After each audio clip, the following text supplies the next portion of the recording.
dhageeffattan hundi keessan baga jiraattanii nagaa keessanii akkami fayyaan ibaadaan baga jiraattan isiniin jenna. Ijoollee Suud Arabiyaa irratti waan tokko sagalee ta'uu fi yaada kiyya ibsachuu dhufee isa kanaan wal qabsiisee akkuma mata duree irra isin barreesse yaada kenna kaleessa Ustaaz Kaamil Shamsuullee ergaa wayii qaama mootummaatiin wal argee qaama mootummaa irraa waan argadde jechuudhaan gara fuula Facebook isaaniitiin ergaa nu dabarsanii turanii gara afaan lamaaniin jechuudha, afaan Ingiliziitii, afaan Amaaraatii fi afaan Oromootiin nutti himanii turanii waan qaamolee ol'aanaa lukaanii gara Suuditti malee fi akkasumas ambaasaaddara irraa argadde jechuudhaan akkuma isin argitan san yaada isaanii san ibsanii jiru. Yaada isaanii kanarratti anis waan natti dhagaame waan tokko isinitti himne jechuu barbaada. Kanaafi hundi keessanuyyuu akka afaan abuutan asumaan waamicha kiyya isinii dabarsaa.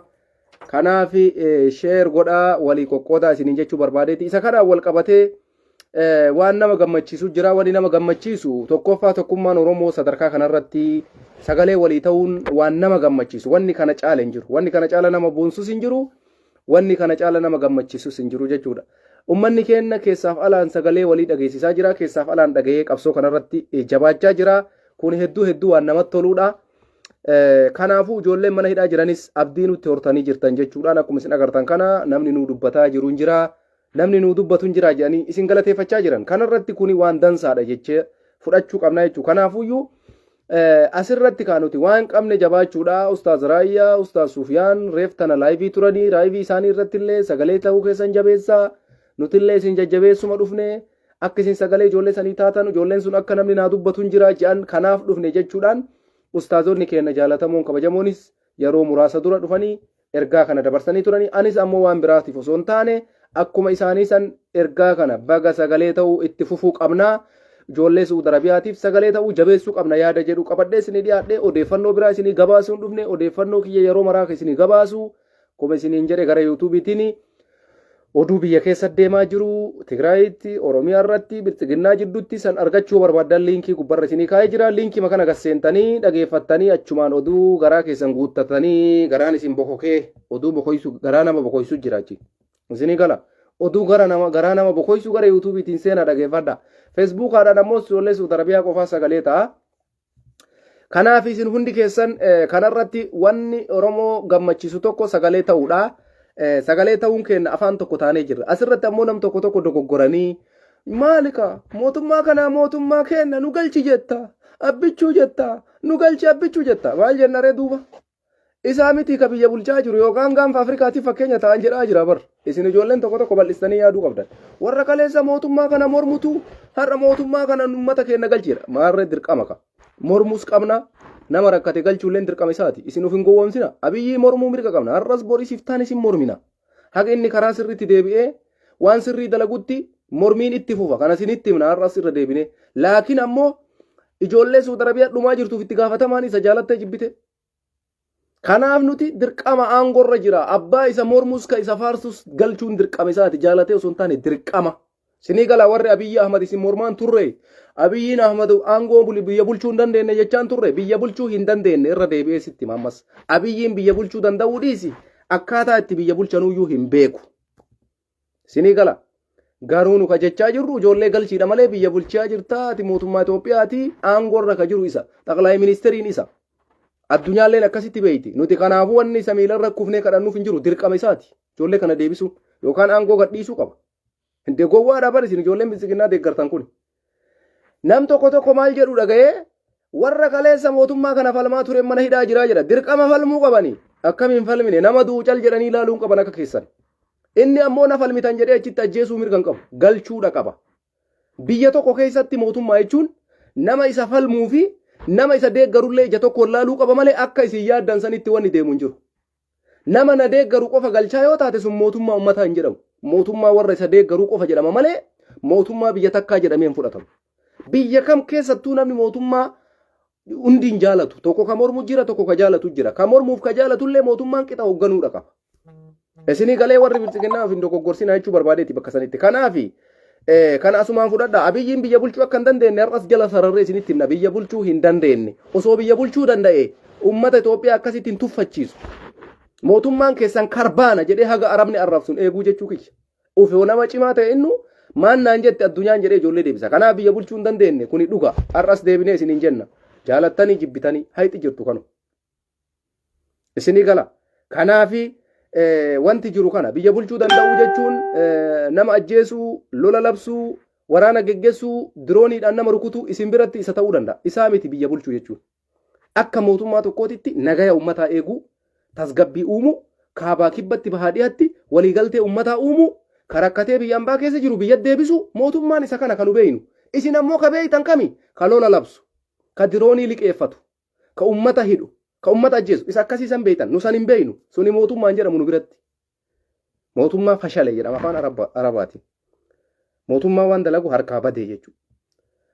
Amma ergaa kiyyatti isinii deebi'a. Ijoollee Saudi Arabiyaa sagalee ta'uufiin dirqama kenna. Ka biyya keessa jirus, ka biyya alaa jirus. Tokko tokko ijoollee ganda takkaattu hidhaa jira jedha. Ani galuu ijoollee ganda takkaa mana hidhaa san jiran argeen beeku. Namni 80,000 100,000 ijoollee ganda takkaatii ka jedhu suni hin maraate moo fayyaa qabana jechisiisa. Gizee garii tokko aarteetuma osoo waan akkasii dubbatte ijoollee ganda tokkootti hidhaa Suudii jira warri jettan suni sila akkamitti waan akkanaa dubbattaniidha bar. Arsirraa hidhamee jira, Baalirraa hidhamee jira, Gujirraa hidhamee jira, Boonarraa hidhamee jira, naannoo Amaaraa keessaa, Tigraayirraa. Kanaafuu akkam ijoollee ganda takkaa jettanii laayiviidhaan haasoftan. Eebanne dikkoo isii saalfadha. Dhugaa rabbiititti abiyyii jaaladhaa gafeetan. Garuu gizee garii tokko waan silaa isinirraan eeggamne dubbattanii hedduu nama gaddisiisa jechuu kiyya. Ijoollee ganda takkaattu mana hidhaa Suudii jira isin yeroo jettan hedduu namatti ulfaata wanni akkasii. Amma yaada kiyya ka isinii dhufeef sagalee ta'iinsi keessan hedduu nu boonsee jira. Ittis gammannee jirra. Baay'ee nu gammachiisee jira. Uummanni keenya galatooma ulfaadhaa isiniin ja'a. Isa kanatti aansee ergaa Ustaaz Kaamil Shamsuu kaleessa dabarsanii irratti namoonni tokko lakkaa jiran Ustaaz Kaamil Shamsuu haganaa nu dubbachuun isaanii waan gaariidha. Waan badaa takkallee hin dubbatina. Galatooma Ustaaz Kaamil Shamsuu jedhanii tuma dhiisa jedhanii ka gidee booyanis hin jiru. Gaariidha sunis. Ustaaz Kaamil Shamsuu galatooma. Kunoo isiniin jennee jirra galatoomaa yoo taate. Galatooma lammaffa. Ergaa qaba asirratti. Ustaaz Kaamil Shamsuu waan haarawaa maal nuuf himan kaleessa. Waan nu duraan hin dhagayii wanni isaan nuuf himan maaltu jira. Waan isaan kaleessa himan san hundaayyuu dhageenne. Wanni takkattiin garaagarummaa qabdu maali beeytanii? Qaama mootummaatii fi ambaasaaddara irraan dhageenye nu. Ambaasaaddar Leencoon nutti himne, qaamni mootummaa nutti himne. Garaagarummaan dubbii teennaaf ta'u Ustaaz Kaamil Shamsuu tanuma. Saniin gara kaanitti Ustaaz Kaamil Shamsuu kaleessa nama beekamaa ta'e qofaaf. Kaleessa nama jaalatamaa uummata biratti ta'ee qofaaf. Wanni Ustaaz Kaamil Shamsuu dubbate sirriidha jedhee fudhachuu hin danda'an. Ustaaz Kaamil Shamsuu dhugaa nama kabajaa qabu, hin kabanyas. Garuu jechi isaan kaleessa jedhan waan kanaan dura dhagaameerra waan addaa waan isaan dubbatan hin jiru. Homa kanaan dura nu dhageenye irra deebi'anii nuuf ibsan. Tokko ijoollee Saudi Arabiyaa keessatti hidhaa jiru lammummaa isaanii addaan baasanii qorachaa jiranii jedhe. Ijoolleen feestaal uffattee jirtu guutuun Itoophiyaadha. Itoophiyaa keessaayyuu parsantiin guddaan ilmaan Oromooti. Tokko jedha. Kana wanni lammummaa isaanii qorataniif hin jiru. Lammii biraa ta'ee namni Itoophiyaa galuudhaaf hawwii qabu hin jiru. Biyya dimookiraasii seetammu Itoophiyaa. Biyya badhaatu wayii seetammu. Biyya namni dhokatee shulluk jedhee itti galuu barbaadu hin jiru sun. Kuni dogoggora guddaadha. Haasaa ustaazni kaleessa dubbatan keessaa kana tokko. Kabajamaan deebii ustaaza kennaa deebifnaa jechuudha osoo waan takkan dubbatin na dhageeffadhaa isin ammoo. Itti aansanii ka isaan jedhan ijoollee kana yoo gara biyyaatitti deebite baajata barbaaddii jedhan. Baajata kana warra kanaan dura Su'uud irraa qabamee galeef mootummaan Itoophiyaa baajata maddabee qaba. Mana kenneefii qaba. Mallaqa kenneefii qaba. No. Lammaffaa ijoolleen Suudi Arabiyaa kana gaafattee jirti. Nuti baajata barbaanna yoo biyyatti deebine. Mana barbaanna. Birrii barbaanna jettee jirti. Hin jenne. Dalagannee biyyaa qabna birrii jette ijoolleen. Manas dalagannee ijaarannee biyyaa qabna. Mallaqas biyyatti ergannee biyyaa qabna. Lubbuu teenna qofa asii baasii biyyan nu galchii jettee gaafatte mootummaa. Waytii ustaazni keenya dhufanii waa'ee akkanaatu dalagamaa jira, maqatu galmaayaa jira, lammiin biraa akka keessan daddabalamne kanarratti dalagamaa jira, unki qophaa'ee jira. Je'anii isaan kana natti haasa'anii akka tokkotti hedduu na gaddisiise baasofni kun. Kun yaada dhuunfaa kiyyaati beeka. Yaadni kun naan taane ana. Maaliif jennaan ani haga amma ijoollee Suudi Arabiyaa dhageeffadhetti takkaa ijoolleen Suudi Arabiyaa yoo biyyatti galle waan nyaannu hin qabnu akkasuma yookaan mallaqa barbaannaa yookaan mana barbaannaa isaanii jedhanii waan akkanaallee mootummatti nu dubbadhaa isaanii jedhanii hin dhageenyaan. Yoo keessoodhaan harka garaa jalaatii wanni akkasii jiraate warra akkasii dhuunfaadhaan mana Itoophiyaadhaan mootummaa irraa barbaadu mootummaa kanarraa mallaqa barbaadu san ani rabbi rahmata siyaa godhuma jedhan malee waan biraa waan jedhuun hin qabu. Saniin gara kaanitti nuti ilaalchi kenna ijoollee kana nuu deebisaa qofa. Biyyatti haa galanii qofa. Ustaas Kaamil Shamsuu haasaa kana nutti himan kaleessa. Haasaa isaan amma nutti himan kana ani torbee guyyaa 3 gaafuma Lukaaniin Suudii dhaqe san isinitti himee ture. Namni ammatti deebisuudhaaf karoorri kaayame jedhanii Lukaaniin diqqoo amma tokko informeeshinii nu bira ga'e daa'immanii fi dubartiidha isiniin jedhe sunuyyuu hojiitti ni hiikamne takka jedha. Lammata irratti akkuma isiniin jedhe kana warra ala jiru karaan banamee akka galan kun irratti illee dubbatamee isa jedhu informeeshinii isinii gabaasee ture. Itti aansee ammoo warra mana hidhaa keessa jiru ganaa irratti haasa'amaa jira. Waan jedhu isinitti himne Ustaaz Kaamil Shamsuu kanuma irra deebi'anii himanii jechuudha. Sanuma isin gorsan obsa qabaadhaa.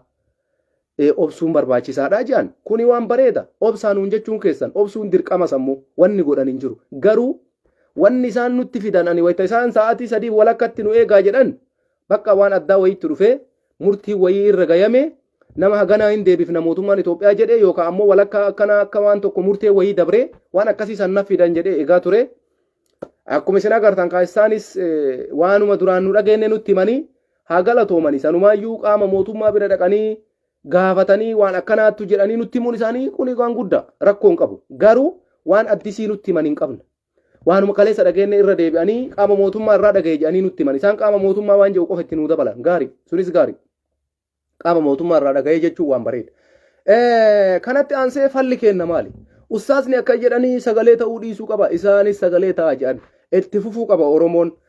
Wannummaan amma isinitti dhufeef dubbii kana keessa babbaysinee walitti himuun barbaachisaadha. Ustaaza waa jechuu osoo hin taane, ustaaza arrabsuu osoo hin taane, ustaazni bakka kanatti sirriin dubbanne yaadni keessan asitti dogoggora qabaa. Ijoolleen kun ka gaafatan mallaqas miti, manas miti. Ammoo Itoophiyaa keessa namni makamee biyya deebuu barbaadu hin jiru. Yaa ustaaza waan akkanaallee osoo nu himuu baattaniin gaariima ture. Saniin gara kaanitti ammoo nuti ka barbaannu biyya deebuudha. Waanuma jedhu yaada furmaata akkasii wayya malee achi tarree namaa waa jechuu nama arrabsuulleen wal diqqeessuulleen hiikan qabu. Ustaazni kun ammoo waan humna isaa godhe sanii ol waan takka harkaan qabu. Ustaaz Kaamil Shamsuu haga humna isaanii dubbatanii jiranii shumee isirraa guyyarraa nama 1000 nama 100 naddawwala jedhanii garuu namni jaalateetii miti humna isaaniiti ol ta'e.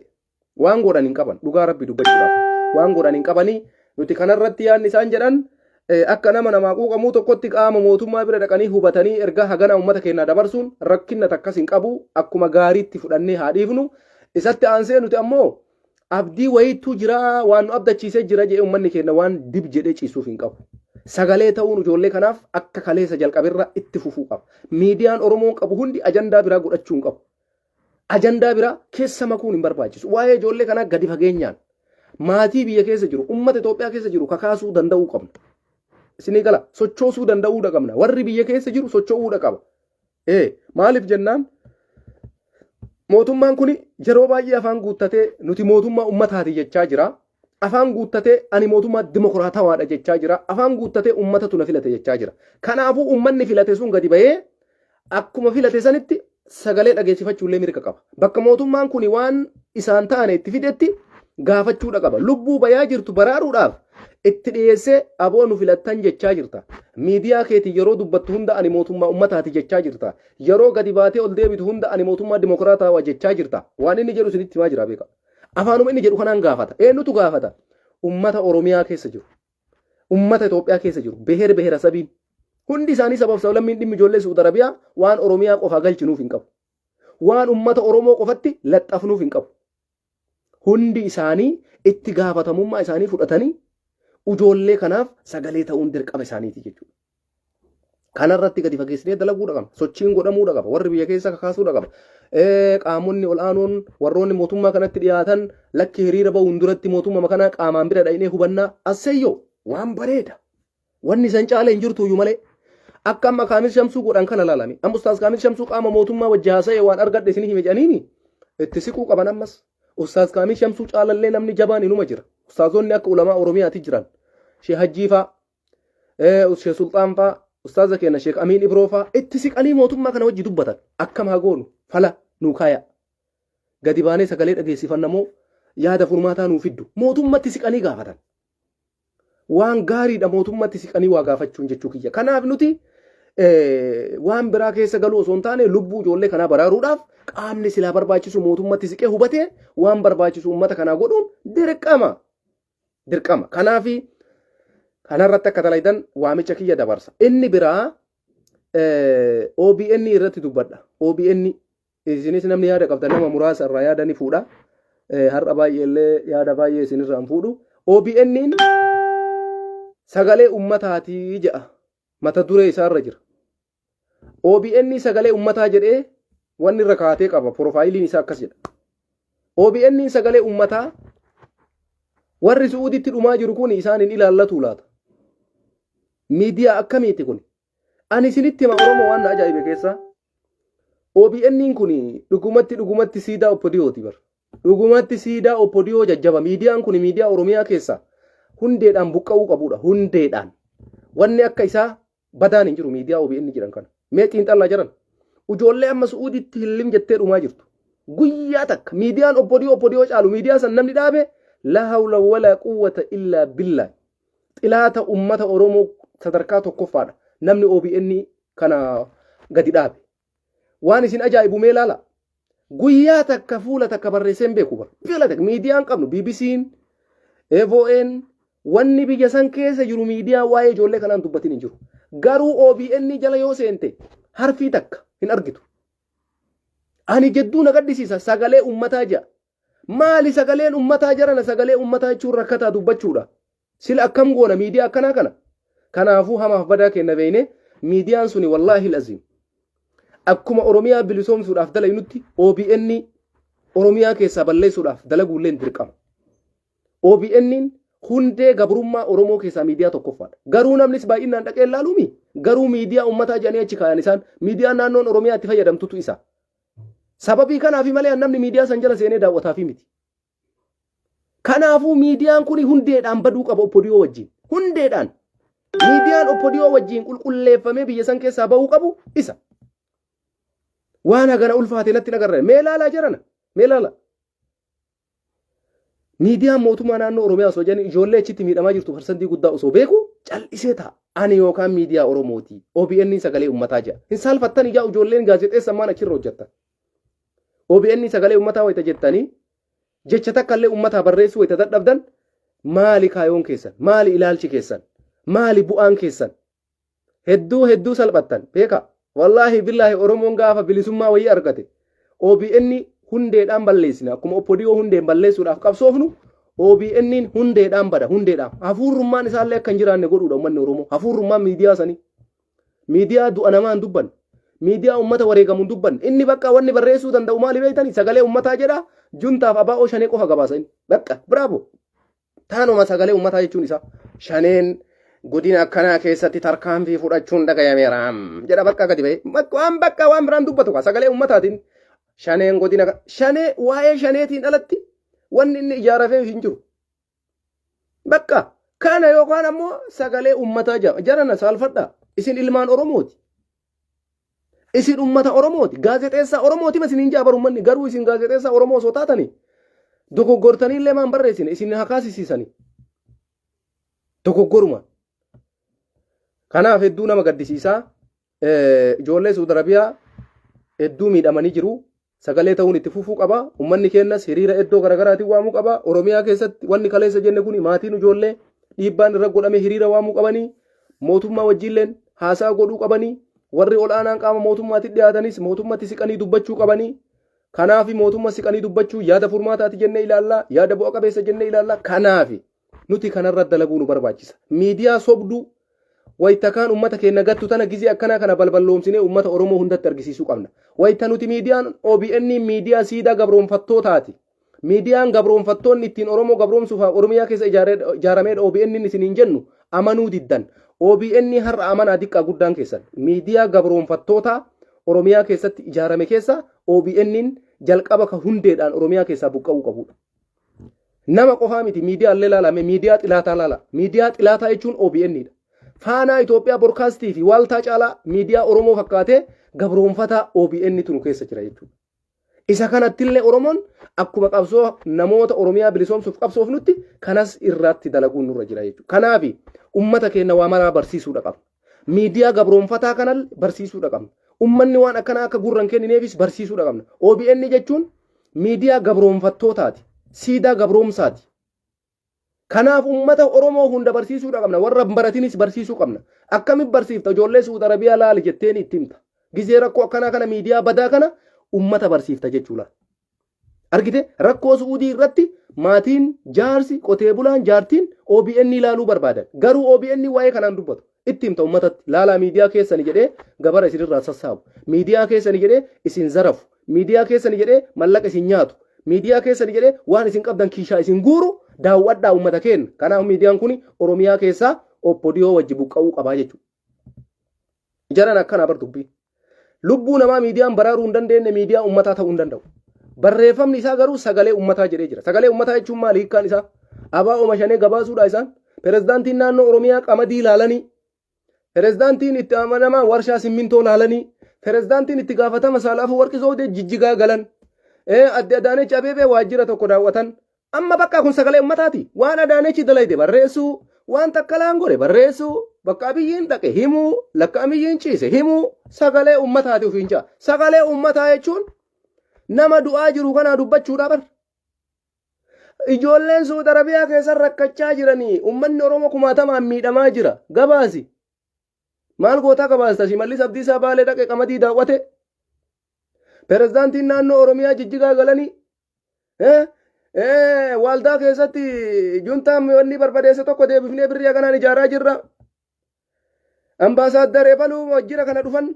Eebada sagalee ummataa yaa OBN. Sagalee ummataati ati. Sagalee gabroonfattoota. Abiyyiin Ahmayyoo dhaqee waajjira seene waa'ee isaa gabaasta. Sagalee ummataati. Shimallis Abdiisaa hammama seenee yoo gabbaye obbo Shimallis Abdiisaa hammama seenanii gadi bayanii jiru. Allaqe sagalee ummataa OBN. Kana bakka miidiyaa ummataa jechuun akkanaa jiran. Miidiyaa ummataa jechuun kootii har'a Ahmad Cululleen shaamisii barruu godhatee dhufe OBN sagalee ummataa. Akka dhume ka haganaa bar miidiyaa ummataa. Yaa miidiyaa ummataa obbo Hangaasaan Ibrahim guyyaa kaleessaa jimaanna hanqate jechuudhaan duula bananii jiru. Ministeerri nageenya obbo Taayyee Danda'a birriin simmintoona hanqate jechuudhaan qeeqa kaasaniiru. OBN sagalee ummataa. Kana bu'aan keessan kana amma kanatti sagalee ummataa taataniisi. Sagalee namootaati. OBN sagalee ummataa osoo hin taane sagalee namootaa aangorra jiranii. Sirreeffadha. Boqqolloon isatti guddata. Midhaanii boqqolloon jiran. OBN sagalee gabroonfattoota aangorra jiranii. Akkasitti gabaasa gadi tolcha. Hujjiin isaa sanu. Meedhaqa barreeffama isaa jala laala. Pirezidaantiin naannoo Sumaalee obbo Mustafeen mootummaa naannoo Oromiyaa obbo Shimallis Abdiisaa wajjin wal arganiiru. OBN sagalee gabroonfattoota. Akkanatti sirreessaa hojii isaa. Ummata keenya ammoo nuti rakkinnaa fi bal'inna barsiisuu nurra jira. Eenyutu sabaaf dalaga eenyu sabaaf dalagne barri hin dabra seenaan hin dabru. Dheengadda Umaru Suleymaan waa dubbatee ture. Goobana wayita jennu seenaadha malee maqaa namaatii mije. OBN jechuun har'a ni jira borni kuta. Gabroonfattoonni har'a jiran bor hin jiran. Kanaaf seenaa miidiyaa kanaa qabxoonee kaa'uu qabna. Oromoo guyyaa tokko nama taata. Si gala. Kana malee dalagaan isaa kanuma.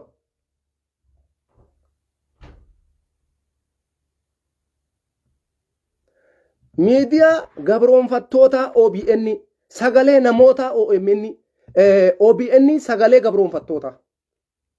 Miidiyaan kuni dhugaa rabbii dubbachuudhaaf sagalee namoota aangorra jiranii gabroonfattootaati malee waa takka waan uummataa guyyaa takka dubbatee hin beeku. Guyyaa takka. Pirezidaantiin Senegaal guyyaa kaleessaa gara biyya isaaniitti imalanii jiru. OBN sagalee uummatootaa jedha. Uummataa dubbachaa jirtaati. Uummataa dubbachaa jirtaa wayita Shimallis Abdiisaa warshaa simmintoo dhaqu gabaasuun kee. Wayita Adaanechi Abeebee magaalaa keessaa gabbaatee mana fincaanii seentu waa'ee isii gabaasuun. Waan akkanaa gabaasuudhaan miidiyaa uummataa ta'anii baradhaa seenaa miidiyaa jechuun sagalee maaliiti? OBN sagalee uummatootaa. Sagalee namoota gabroonfattootaati. Kanaaf waan dalaguu qabnu keessaa Oromoo namaa miti miidiyaa badas uummata keenya barsiisaa deemuun nurra jira. Miidiyaa batas nama badas miidiyaa saba keenya awwaalus miidiyaa gabroonfataa nurra ijaare. Ka gar'aatitti nu gabroomsaa jiru kanas uummata keenya barsiisaa deemuun nurra jira. OBN kallattii kamiinuu samiin dachii walitti yoo dhufe sagalee uummataa ta'uu hin danda'u. Sagalee namootaa ta'uu danda'a. sagalee Taayyee ta'uu danda'a, sagalee Hangaasaa ta'uu ni danda'a, sagalee pirezidaantii naannoo Oromiyaa Shimallis ta'uu ni danda'a, sagalee muummicha ministeera Abiyyi Ahmad yeroo inni gurdeemu waa'ee isaa gabaasu ta'uu ni danda'a. Garuu sagalee uummataa ta'uu hin danda'u. Har'a ragaa ofirratti baate. Bakka kanatti ammoo wallaalaan kaleessa si arguu dhabellee akka si arguu ni goonaa jechuu kiyya. Warri na dhageeffatan hundi keessan irratti xiyyeeffadhaa miidiyaa kana. Har'a uummata kee barsiisi. Mataa maatii keetii barsiisi. OBN sagalee gabroonfattoonni nurra ijaaranii sagalee gabroonfattootaa kana maaliif of keessaan buqqifne Oromoon jettanii uummata keenya barsiisuu irra jira. Isinii galee kanaafi indahum miidiyaa akkasitti uummata keenya gabroomsuudhaaf karoorfate argeen beeku jechuudha. Kanaafi hin jiru wanni akkas jedhu. Saalfadhaa isin warri aangoorra jirtanillee maqaa Oromootii warri achirra jirtan adaraa seenaa keessan of jalaan balleessina. Rabbii keessanii jedha gaazexeessitoonni. Wallaahi hedduu natti dhaga'ama. Ijoollee Oromootu achirra jira jedhee yeroo isin uummata akkana miidhamu kana daqiiqaa takkallee jecha takka barreessuu dadhabdan ilmaan Oromootu OBN irra jiraaf ilmaan Oromootu Oromoo hoogganaa jira hedduu na gaddisiisa. Mootummaa jechuun waan biraati, miidiyaa jechuun waan biraati adda baafadhaa isin warri aangoorra jirtan. Fakkeenya OBN miidiyaa sagalee uummataa eegatee rakkina uummataa gabaasuudha. Mootummaan ammoo waan miidiyaan gabaasee kana dhageeffatee hojiitti hiikuun hojii mootummaati. Isinoo maali rakkoon keessan? OBN yoo waa'ee ijoollee Suud Arabiyaa dubbate bakka hin cufamaa. Haa cufamuu iyyuu akkas taanaan maali hojiin isaa? Rakkoo namaa eegan dubbatiin cufaa biraa deema. Kanaaf kanuma isiniin jechuu barbaada. Dhiifama lakkoofsa faalshii dawwaltanii warri amanaa kaasuu hin danda'u warri dawwalaa jirtan. Asiin invite godha. Invite na godha isa carraa isinii kenna. Hin bilbilina bilbila faallaa seenanii bilbilli an ittiin fayyadamaa jiru kama amma isinirra dawwalaa jirtanii isinirraa kaasee haasa'uu hin dandeessan waan taateef hin dawwalinaa namni yaada qabdan seenaa yaada keessan kennadhaa hundi keessanuu. Akkasii dhiifama na godha. Kana isiniin jedhu. Akkasitti hubadhaa waa'ee OBN miidiyaa kana miidiyaa boqqolloo hin jedhinaani boqqolloo waan gaariidha waan nyaatamu waan nyaachan waan gaarii. Kanaaf kanarratti ijoollee Suud Arabiyaa sirriitti gadi fageessinee sagalee isaanii ta'uu dhugaa jirtus uummata keenyatti himu yeroo kanatti eenyutu uummata Oromoo gate miidiyaa kamtu uummata Oromootii dubbachaa jira itti jabeessee uummanni keenya waan hunda waan jiru yeroo rakkina kanatti uummata isaa barsiisuu waan qabudha. Kanaaf xiyyeeffannaan keenya kallattii hundaan laaluu qabna. Miidiyaa waa'ee uummataa dubbatus laaluu qabna. Nama waa'ee uummata kanaa dubbatus laaluu qabna. Kana isiniin jedha. Hundi keessanuyyuu warroonni intarneeta sirreeffadha. Intarneetni keessan namni gariin sirrii hin jiru. Intarneeta sirreeffadha. Seenaa yaada keessan kennadha. Kanuma isiniin ja'a uummata kiyya. Akkasi wallaahi hedduu nama dhagahama. Wanni ijoolleen keessa jiran nama waan gaddisiisudha. Halo, assalamu alaikum. Halo. Waalaikum salam warahmatullahi wabarakatuh. Akkami yaa madaami guyyaa jalqabaatiif shamarri seente? Baga jiraatti. Amiin walumaanuu baga jiraanne. Hedduu galatoomii dhugaa dubbachuudhaa fi baay'ee galatoomii hedduu sagalee nuu ta'aa jirta baay'ee galatoomii gama yaada kiyyaatti yoo deebe waa'ee Ustaaz Kamaal Shamsuu kalee galgala dhufanii dubbatanirraallee hedduu dubbataa turte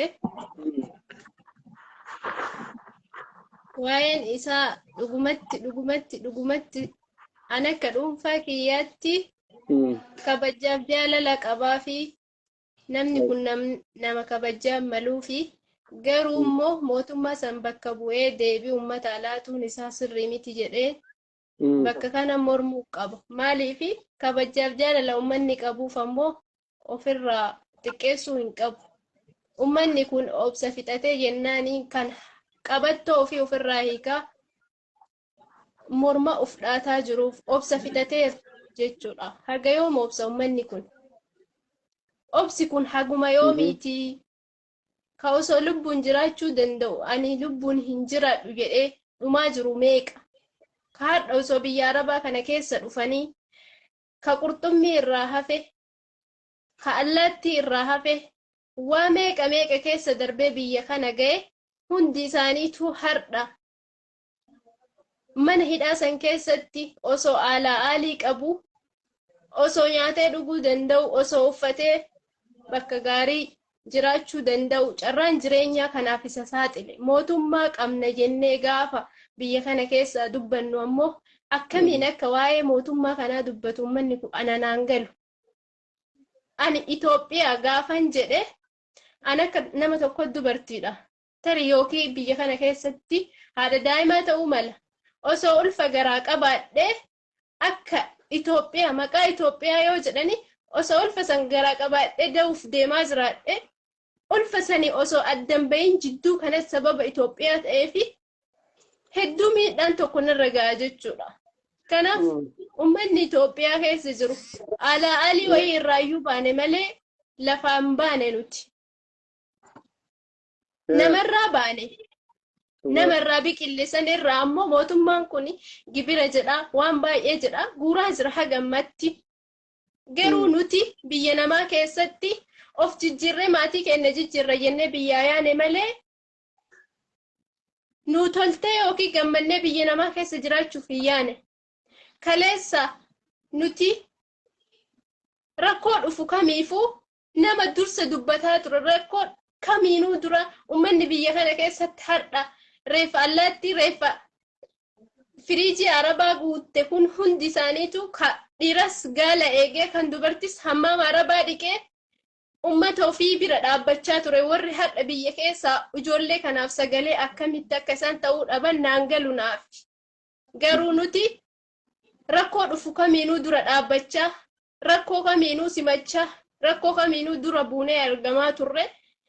Garuu uummanni Itoophiyaa keessa jiru hardhallee borullee kan mootummaa kana waliin jiruuf hin jirrellee uummata kana sagalee ta'uun dirqama nama kamiifuu ustaaza ta'ii qeesii ta'ii sheekii ta'ii nama kamiinuu ta'ii jechuudha.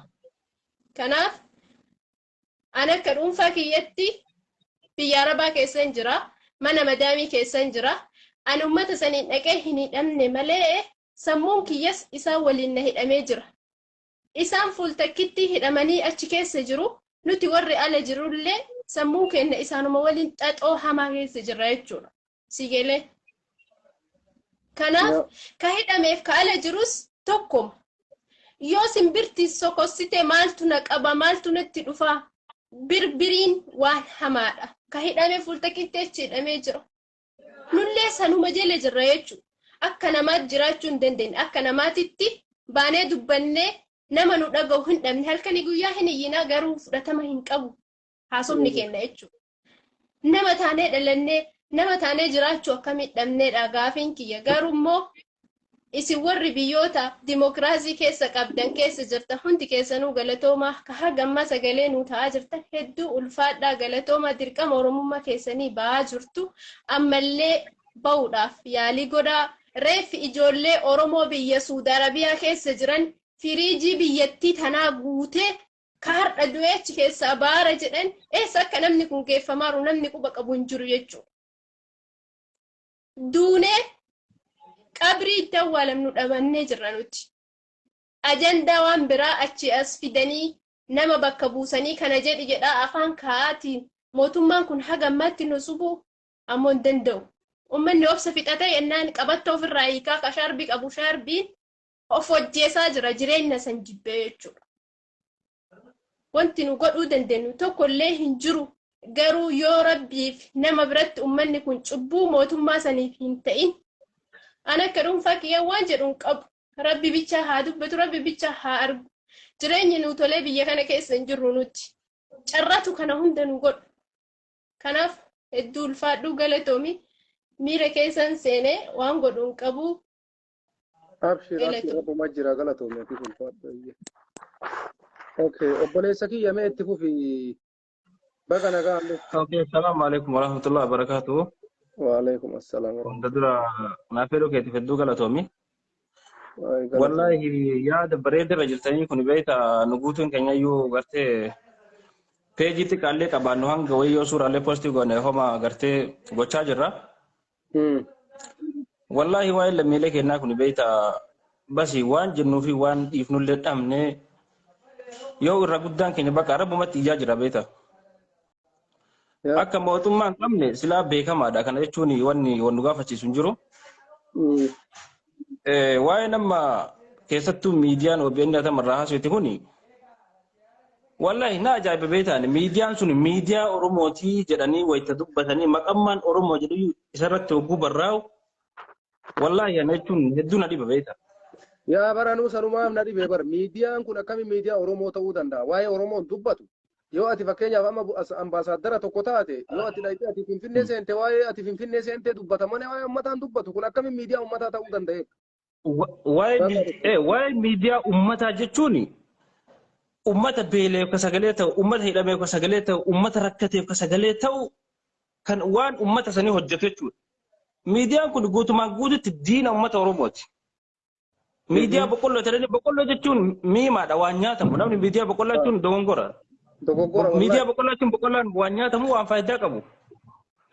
Kanaaf ani wallahi uummanni Oromoo kun beektaa sila abaarsuma wayii rabbi irraa qabna moo maaluma jedhani bakka waan yeroo hunda bakka jiru hundatti ummannummaan keenya yoo rakkatu ummannummaan keenya yoo dararamu wallahi hedduu nama ajaa'iba beektaa hedduu nama bu'aa beektaa wallahi billahi waan jettuuf waan dhiftu osoo wallaachisa.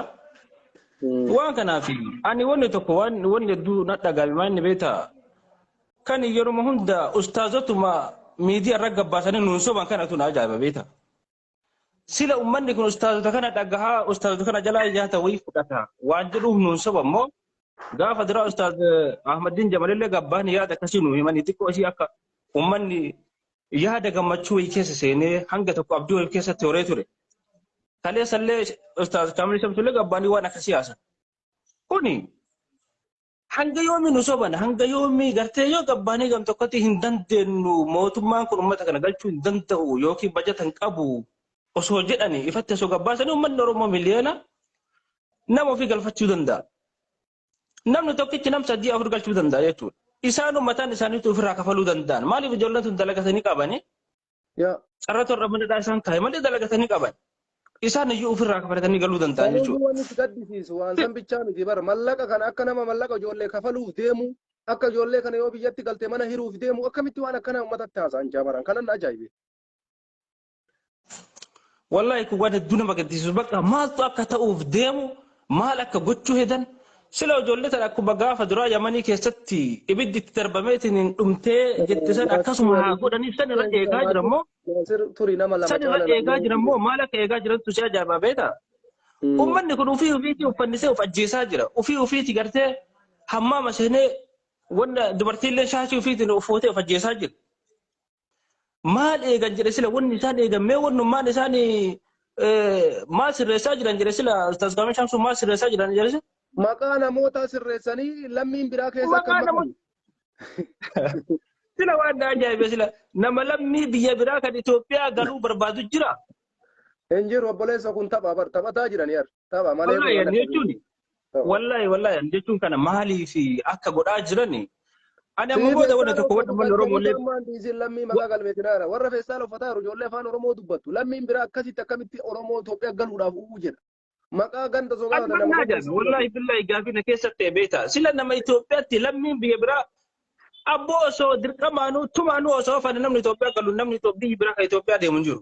Kana jechuun namni akkanaa wal sobanii sobaa wanti wal guwwamsu nu taasisan hin jiru. Anamma kanarratti ustaazonni kennallee tokkoffaa maqaa ofiillee eeguu qaban. Uummata Oromoo biraallee wallahi kabaja guddaa uummanni Oromoo isaaniif qabu kana of biraa fuudhaa jiran si galee. Sakir baatu.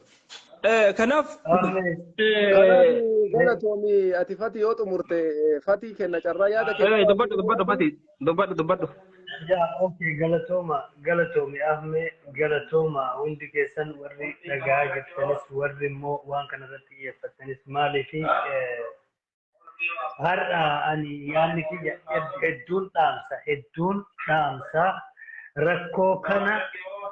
rakkoo keessa jirru kana takkaa keessaa baanaa takkaa keessatti hafi.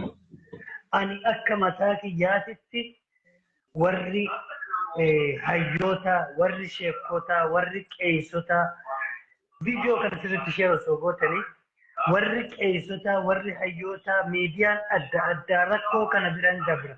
An akka mataa kiyyaatitti Oromoo irraa beekaa irraa waan akkasii hammeenya akkasii soba akkasii dhagahee du'uu hin barbaadu. Na osoo isin nu galchuu hawwitan du'uu barbaanna malee sabaraa obsaa maqaa sirreessaa maanii lammii biyyaatti nu galuu edaa kitaaba san please somni akkasii sun sobaallee miti akkaatama akka gootan dhabdan ni beekna sirritti beekna akka gootan dhabdan waan ta'eef waan akkasii irra yeroo itti qabadha malee yookaan dubbachuma dhiisaa malee waan akkanaa kanaan qalbii naman cabsina. Hayyoonni kenna sheekonni kenna maqaa beekumsaa maqaa hayyummaa maqaa dura taa'ummaa Oromoo ofirraa warri qabdan please of eeggadha. Ijoolleen viidiyoo keessan laaltee sammuun jeeqamaa jira hamleen cabaa jira. Akkanaan dura jedhamisa meeqa biyya kana keessa jirra lammii biraa akka biyya keenya gale hin agarre hin dhageenye hima hin dhageenye akka dhageessiiti. Isa kanaafi sirriitti xiyyeeffannoon immoo viidiyoon keessan kun hin laalama hin kaayama ijoollee san bira gahe. Ijoolleen kun kana laalteeti warri cinqiin ijoolleen mataan cinqiin guutan sun yoo kana arganii sabara maani waan hin fakkaanne kana sammuu keessa seenu sammuun namaa bam jedha. Yoo ila inuma dhuma yoo rabbi qarata dhuma qiyaamaan bu'uu heddittiin amanna yoo qiyaamaan sun har'a taatiin beeku yoo as dhiyaattiin beeku uumaa kana uf qopheessinee jirra garuu immoo wal madeessaa lubbuun keenya isinitti madaa'aa du'uu hin barbaannu. Waliif hawwaa wal yaada anaa waliin jechaa otoo wal biraa deemnee nutti tola. Ila dhuma dhaamsa guddaa hayyoonni beektonni warri namni isin jalaa dhaga'u warri namni isinitti dhiyaatu warri mootummaan harka wal keessaa qabdan please hin dabarra tana keessallee hin dabarra nama 200 hidhame keessaa yookaan namni 50 baraaruu mala yookaan namni 10 baraaruu mala yookaan guutuun dhabamuu mala. Kuni rakkoo nutti dhufee fi hirmaannaa keessantu kana keessaa nu baasuu. Isa kanaafi please waan akkasii irraa of qusanne nutis immoo dhaamsi lammataa mee isaan akka jedhanitti waan jedhanaa jedhani rakkatanii fi Ahmadii Jabaltu seenaa tokkoon qabadha gaafa maayikii wayii harkatti didee dhageeffachuu dide tokko maal jedhee waan isin deemtaniif osoo isin hin dubbatin waan beeknuuf isin dhagahuu dinnee jedha. Dhagee isa hubannee jirra waa barannee jirra nuti. Carraan sun immoo isin dhaqqabuu kana warri eeggadda akkas jedhee carraan kun isin dhaqqabutti hin gadda'an nama akka nama tokkootti ilma Oromoo tokkootti. Hangana rakkattanii hangana dhibamtanii hangana cinqamtanii akka isin saba keessa waan hin taane caasaa jirtan akka isin cinqamtanillee akka isin waan qabattan wallaaltanillee nuu gal sirriitti nuu gal. Isa kanaafi sirriitti immoo xiyyeeffannoodhaan wanta kanarratti otuu wanta jiru riyaalitii jiru himanii ila an akka mataa biyyaatitti yeroon kanatti wanni fudhadhu aboo yoo carraan isin baase baha yoo carraan isin fixe dhuma jechuutu irra gaari malee nuu obsaa anamma ani nan cinqama akka kaleetii jawwaalan cufu